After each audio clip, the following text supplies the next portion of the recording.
Guys, welcome to NMD TV, No More Defeats TV. All we do is win, never take any losses. And shout out to all my bosses, guys. I'm here with a special guest. Today we're talking Auburn football, and I'm here with K-Stu the GOAT from Vernon Speaks Auburn, Vernon Speaks Sports. Vernon, go ahead and introduce and tell the people what you do for the Auburn Tigers. What's good, YouTube? We're always talking Auburn football, and in the Deep South, of course, college football is king. And on the plains of Auburn, the battle cry is War Eagle. On my channel, I like to talk about Auburn mostly, I would say about 99.98% of the time, but I also like to kind of dive into other SEC teams as well. We've even talked about Miami, especially during the recruiting trail. So that's kind of what we do on Vernon Speak Sports. We talk about Auburn like nobody's business. Always glad to be on NMD TV. No more defeats. All right. Okay, so let's just get right into it. Because I wanted to have this conversation with you. I want to talk about Joey Gatewood versus Bo Nix. Right off the bat. Now I'm gonna admit you know way more about Auburn football than me. I keep up with it, but you're on a different level. That's why they call you the GOAT. But Right. listen to me. I think this is easy. I think Joey Gatewood should be your starter. Gus Malzahn's taking over the play calling. Everybody's comparing him to Cam Newton, which I'm not a big comparison guy, but that's what everybody's comparing him to. I watch him play. He can run, big, hard to bring down. The question is, can he throw? I think he's no Jake Fromm, no Justin Herbert, but he can throw good enough. Why is this a battle with the inexperienced Bo Nix? Well, the main reason why it's a battle is because of the presence that Bo Nix brings to the table. I think Bo Nix, considering he's not your normal true freshman quarterback. He comes into the game, he approaches the game with a lot of command. You can tell that he is very well coached and very well versed in preparation for possible SEC level of play. Of course, that has yet to be seen. If you look at the spring game for Bo Nix, makes a lot of intelligent decisions on the field. I think about a play that he made in the red zone where he eyed the corner of the football of the end zone, but was actually reading a tight end coming across the field for an easy score. Now, the only issue I have with Bo Nix is kind of where you are, is I'm not really sold on excuse me, I'm not really sold on his lack of experience. And although he has many accolades coming out of the state of Alabama, I'm not too sure if that's going to immediately transfer over into the college ranks, especially when you have a guy like Joey Gatewood. I watched him on film again. I really love his running ability. I really love his attack on the edge and running the run pass option. See, the thing is, and you mentioned this as well, we don't really need Joey Gatewood to be, Warren Moon or Randall Cunningham passing the football. We need Joey Gatewood to have that presence running the football the same way that Nick Marshall did. And I know that Joey Right, Gatewood is a better passer than Nick Marshall. right, So I right. think Joey Gatewood is the most serviceable quarterback for where Auburn is right now. You talk about going into the Oregon game.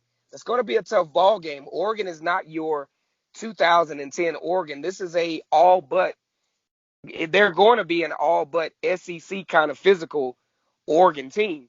So you're going to need a quarterback who can bang with these guys. And I think Joey Gatewood gives you your best option.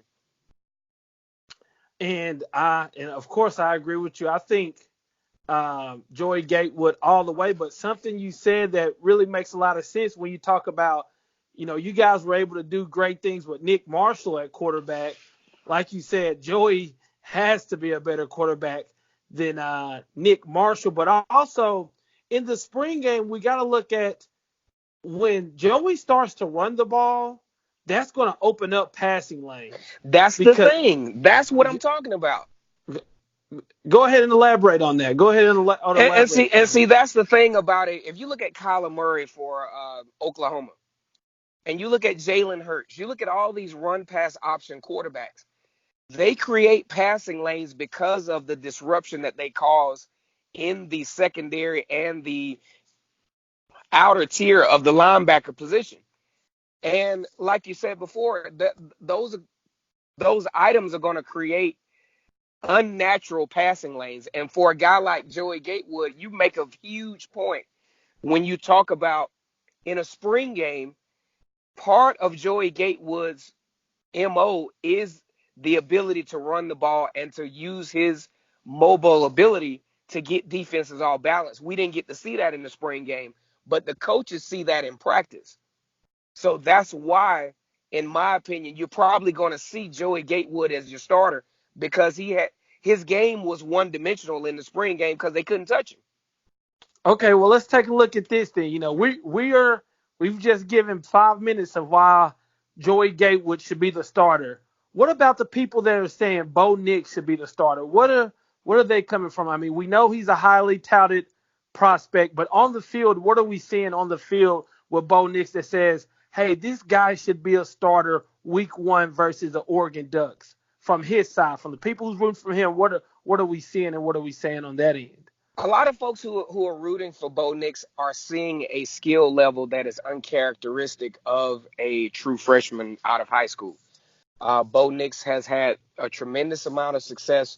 6A Pinson Valley High School championships. Also, Mr. Football for Mr. Alabama for football. He definitely has a football pedigree, as his father, Patrick Nix, was a good quarterback at Auburn. I just won't go out on a limb and say legendary, but a very good quarterback at Auburn. A very well coached young man, very disciplined.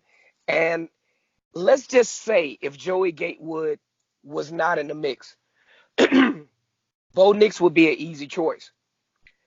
I think his decision making passing wise in the small sample size that they saw in the spring game, of course, Joey Gatewood not able to really show his full skill set, kind of got people to thinking, you know what? Bo Nix can throw the ball. Bo Nix can kind of run a little bit. We need both. Why not put Bo Nix in? He's ready. That's where those guys come from. They see a very interesting skill set that they feel will transfer over immediately into the rigorous SEC play, which is kind of rolling the dice, in my opinion, at this point. Also, you don't have the luxury of the typical cupcake game with, say a Kent State or a Tulane, to where you can really kind of figure this thing out before you get into SEC play. You got Oregon right out the gate. So you got to make a very educated decision as to who is going to lead this team. And I think, I think Bo Nix, now don't get me wrong, I think he can do it. But I heard a saying just the other day from a man, Les Brown, just because you can do it don't mean you should. Love me some Les Brown. Love me some Eric Thomas. Oh, man, Eric Thomas, Tony Robbins, Yeah. Okay. So Joey Gatewood, Bo Nix. Now tell me, am I just crazy about this? And I've commented this on several of your videos, but this is just my train of thought. This is just what I'm thinking, and this is not just with Auburn. This is with Miami. This is with a lot of teams that has a quarterback battle. And you look at Gus. Gus is thinking, okay, Joey, this is just what I'm thinking. And you let me know if I'm out of line or am I wrong. Okay. But Joey Gatewood, he's my guy. I'm going to go with Joey Gatewood. But I have to be sensitive about how I put this out. I can't name him the starter too soon. I can't talk bad about Bo Nix because of the popularity of the transfer portal. And if Bo Nix was to hit that transfer portal, he'll be gone in a second. Joey Gatewood, he'll be getting calls left and right. Oh, yeah. What are your thoughts on you guys' situation with the transfer portal and coaches having to basically change some things up now that the transfer portal is out? Well, one thing about this transfer portal, you have to give, especially guys like Joey Gatewood and Bo Nix, who obviously came to their respective universities to play on a high level. You're not a high-end 4-star or obviously a 5-star in Bo Nix, coming to Auburn to sit on the bench.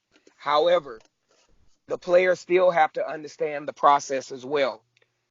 Back in the day when the transfer portal did not exist, just because you're a 5-star recruit does not mean you're entitled to start your first year. If you look at it from life isn't fair, but if you look at it from a fairness standpoint, Joey Gatewood has been there. Joey Gatewood has worked and he has proven himself to at least be in the conversation as the starter. I think with this situation, I think Coach Gus Malzahn and offensive coordinator Kenny Dillingham is going to give the best guy the most fair chance to lead this football team. I think they did a great thing by narrowing it down to 2. You go ahead and get Malik Willis, who I think is a good quarterback. Is he a game changing quarterback? Probably not. That's just my opinion.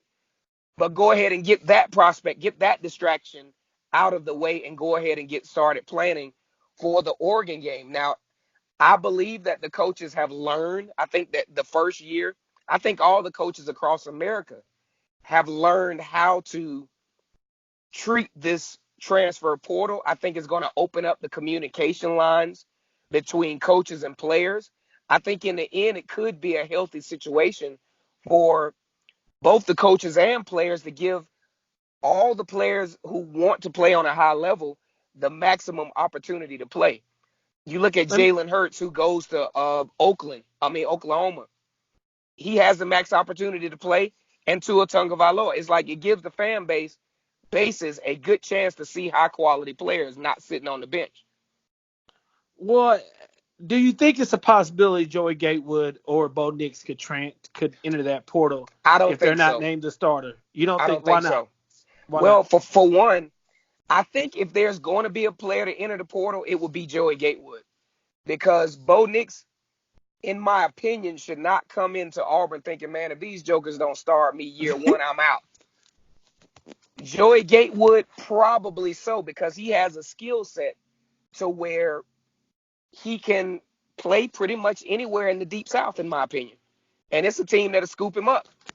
Now, I think this will be a situation to where if Joey Gatewood doesn't wind up the starter, it will be his own fault in a way. So the coach's hands won't be tied. It'll be like, hey, man, you had the opportunity, but hell, you threw 3 interceptions against Oregon. What do you want us to do?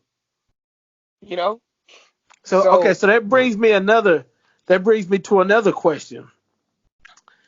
Do you think, and this is way predicting, this is way projection, but I'm just asking you this question. Do you think when you guys name a starter for Oregon, either Joey Gatewood or Bo Nix, do you think that will be your starter for the rest of the year, no matter what? In your opinion? yes and no. I think, unlike in the past 2 years, Auburn understands that they do have a more viable option as a backup, because you think about 2016, 2017, 2015, Auburn just didn't have a reliable backup. If Jarrett Stidham goes down last year, Auburn already having a questionable season as it is. It's even worse now. But now you got a situation where if Joey Gatewood is not performing at the level, or maybe even to get some sort of change of pace, you feel good about throwing a guy like Bo Nix in. So will Joey Gatewood be the starter for the entire year? I will say reluctantly, I hope so, because we really need Joey Gatewood to be the starter. We need a solidarity at the quarterback, and need it pretty quick, because you don't have time to think, because week 2, week 3, you're talking Tulane and Kent State. Then week 4, you're going right down. You're going to Texas A&M. So you better figure this thing out real quick.